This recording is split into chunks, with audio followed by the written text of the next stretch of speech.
Members, Chris Lyttle has given notice of an urgent oral question to the Minister for Education. I would remind members that if they wish to ask a supplementary question, that they should rise continually in their places, and members who table the question will be called automatically to ask a supplementary question. Clerk, please read the question.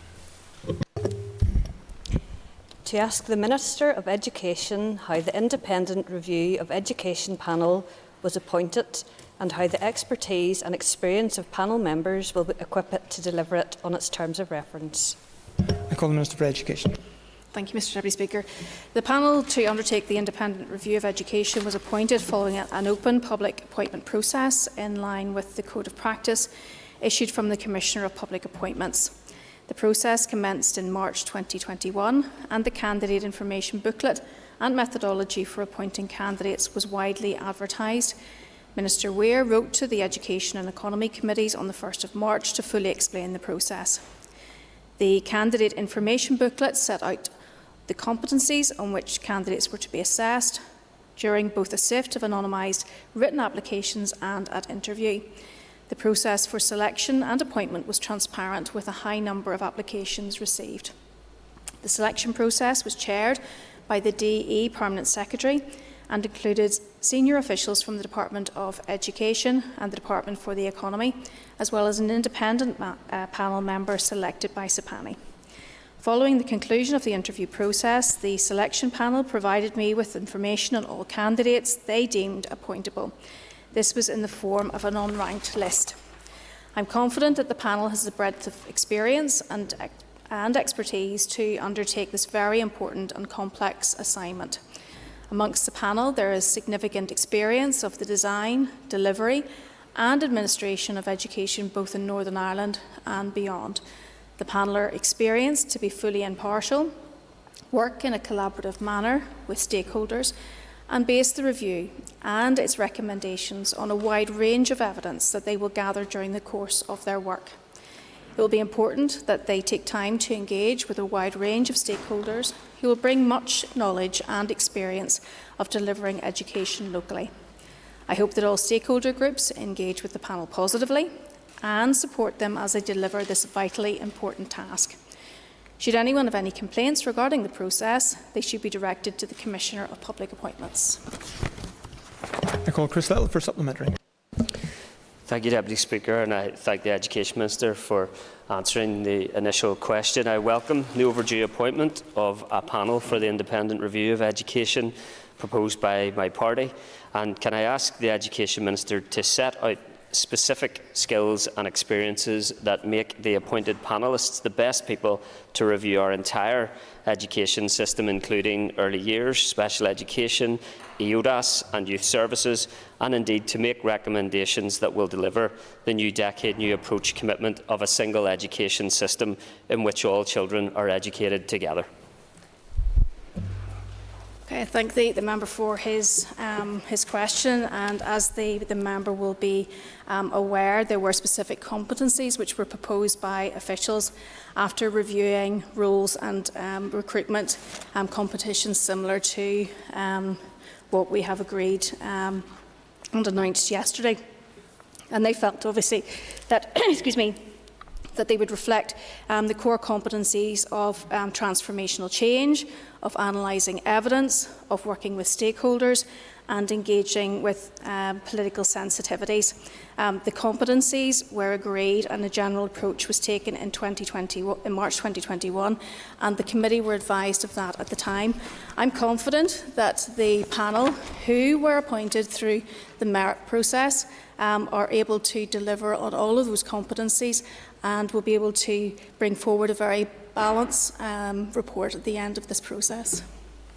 I call Pat Sheehan. I thank the Minister for her answers thus far. It's disappointing that this announcement wasn't the subject of a statement by the Minister.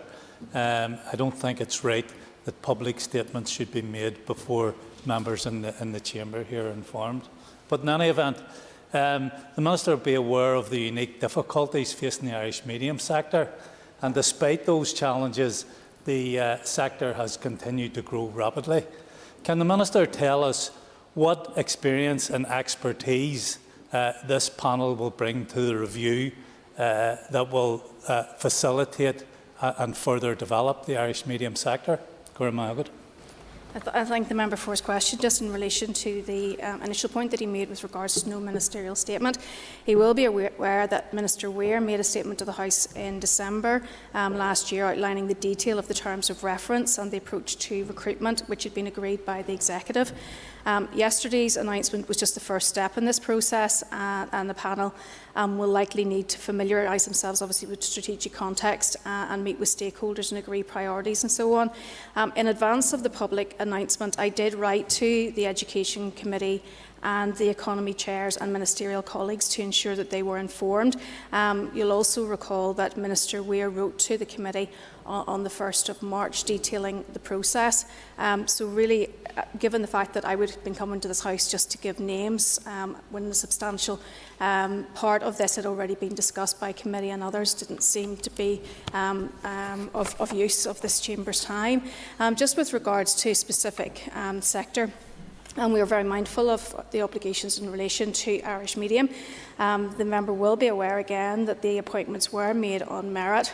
I'm confident of the impartiality of the group and the experience that they have, and be it CNG or any other sector, will have an opportunity to engage with the panel in due course. I call Diane Dodds. Thank you, Mr Deputy Speaker, and can I thank the Minister for coming to the House on this important issue. I'm really glad that the panel has been appointed. I think that this is a very, very crucial piece of work going forward for all sectors in the education sphere, including those who would follow vocational routes. It seems that there is some misinformation going around about this particular issue. Can the Minister assure the House that proper recruitment procedures were followed and in specific the guidelines laid out by the Commissioner for Public Appointments?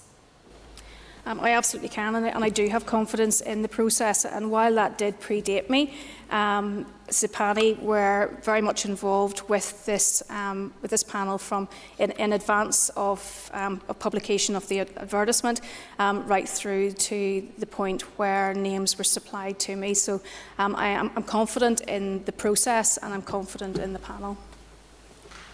I call Justin McNulty. Thank the Minister for coming to the House today and for answering questions. There is broad expertise on the panel, and that I welcome. However, I do feel that there's no representation from the primary or nursery sector, which is crucially important in terms of education, the formative years of children. Is this a concern of the Minister? Would you suggest? Okay, thank you for the question. And again, what I do expect sort of during the next 18 months is that all sectors and all stages and viewpoints and stakeholder groups will have lots of opportunity to be able to contribute to the review. You will appreciate that this is a 5-member panel that has various skills and competencies. At least 2 of the panel members have experience outside the United Kingdom, and so they will be able to bring those perspectives to it as well. What I would really hope for is that there will be strong engagement from all sectors within education in Northern Ireland. I call Robbie Butler. Thank you, Mr Deputy Speaker. Thank the Minister for coming today to give us an update, and thank the Chair of the panel for bringing this all to us. With regard to the panel and the process then, and given the impact of COVID and what we've learned so far, could you indicate to us today if you have a reserve list in the instance that some of the panel are not able to contribute at some time, and also what the contingency plans will be that if COVID does impact the ability for the panel to meet and to get through the project? Okay, and I thank the member for his question, and no, I don't have a reserve list, but if anything will teach us over the last 18 months is that there are opportunities in order to engage, indeed, the expert panel on underachievement we're able to carry out significant amount of work virtually, and we're able to produce an excellent list of recommendations to my department, which of course with the committee's support and other executive members we're able to work through, so that's not insurmountable. I call Jim Allister. I must say I'm disappointed that this panel is dominated by some serial Quango appointees. One of these individuals is said to have served on 16 panels. The chair was a key architect of the failing Scottish system. Where's the fresh thinking going to come from that's needed? I thank the member for his response. Obviously, this was very much based on merit. There was a process which was overseen by Sapani and also by an experienced panel, and names were put to me, and I based my decision on the recommendations that were put to me. I do have confidence in the group, and certainly I would expect all stakeholders, including Mr Allister, to participate in this process. I call Robin Newton. Thank you, Mr Deputy Speaker, and I welcome the Minister coming to the House today on this matter. And this is a piece of work that is long overdue, and it falls in line with the most recent report of underachievement, and together I think a good piece of solid work will be done when the two are merged together. Would the Minister agree with me, despite the previous questioner's comments, that indeed the composition of the panel and the fact that some are coming from other parts of the United Kingdom does indeed bring fresh thinking and some out-of-the-box type thinking that will be of benefit to the educational system in Northern Ireland? And I thank the member for his question, and I do believe that. And I think probably what we need to remember in all of this is that particularly the panel have come to this with a very clear view that everything that they do will be child-centred. They're coming with an independent view and looking at through that lens. They will be gathering information. They'll be able to analyse that information and present it as evidence. And there will be wide-ranging stakeholder engagement. And obviously, as I've said, I hope that everyone present will also show as much enthusiasm in engaging with the work of the panel. And obviously then as we work forward towards delivery and implementation of the recommendations. I call Matthew O'Toole. Thank you, Mr Deputy Speaker. Minister, earlier this year your department published or commissioned an expert panel on educational underachievement. The executive of your department, I understand, is also reviewing the operation of the Education Authority. In 2017 there was an independent review of integrated education. We're still awaiting a childcare strategy. This review is going to take 18 months.